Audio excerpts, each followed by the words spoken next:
Anti defection లాకి సంబంధించి ఇంకా ఏమైనా అసలు ఏంటి, ఎవరెవరు యాంటీ డిఫెక్షన్ లా పరిధిలోకి వస్తారు అది మీరు అబ్జర్వ్ చేయండి. ఫర్ ఎగ్జాంపుల్, ఒక పొలిటికల్ పార్టీ నుంచి గెలిచి ఇంకొక పొలిటికల్ పార్టీలోకి షిఫ్ట్ అయిన వాళ్ళని యాంటీ డిఫెక్షన్ లా ప్రకారం యాక్షన్ తీసుకోవచ్చు. అలాగే ఇండిపెండెంట్ అభ్యర్థి ఏదైనా ఒక పార్టీలో జాయిన్ అవుతే యాంటీ డిఫెక్షన్ లాకి ప్రకారం యాక్షన్ తీసుకోవచ్చు. అలాగే నామినేటెడ్ మెంబర్స్ 6 months తర్వాత జాయిన్ అయితే యాంటీ డిఫెక్షన్ లా అప్లై అవుతుంది. అలాగే ఇంకొక పాయింట్ ఇక్కడ అబ్జర్వ్ చేయాలి, అదేంటి అంటే, ఓకే తప్పకుండా రవికుమార్ గారు, నేను ఆ క్వశ్చన్ ఒకసారి చూస్తాను.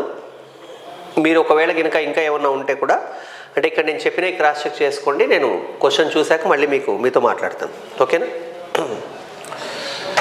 ఇంకా ఏంటి, ఈ 3 కండిషన్లే కాకుండా పార్టీ విప్కి వ్యతిరేకంగా, అంటే అగైనిస్ట్ ద విప్ ఎవరైనా ఓటేస్తే వాళ్ళ మీద కూడా యాంటీ డిఫెక్షన్ లా ప్రకారం యాక్షన్ తీసుకోవచ్చు.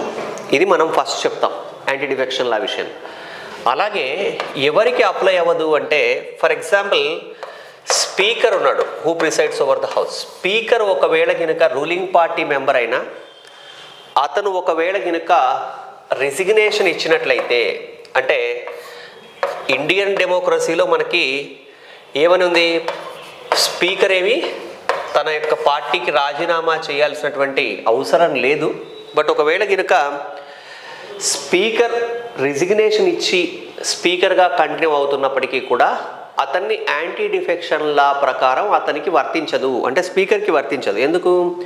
ఇక్కడ స్పీకర్ అనే వ్యక్తి పాజిటివ్ ఆస్పెక్ట్లో రిజిగ్నేషన్ ఇచ్చాడు. తను సిస్టమేటిక్గా హౌస్లో రన్ అవ్వాలి అనుకుంటే, హౌస్ని సిస్టమేటిక్గా నడపాలంటే తను ఏ పార్టీకి చెందిన వాడే ఉండకూడదు, కాబట్టి అతను రిజిగ్నేషన్ ఇచ్చాడు. అంటే ఇప్పుడు మీరు కనుక గమనిస్తే 14th లోక్సభ ఆ పీరియడ్లో సోమనాథ్ చటర్జీ ఉన్నప్పుడు ఆయన రిజిగ్నేషన్ ఇచ్చి వెళ్ళడం జరిగింది.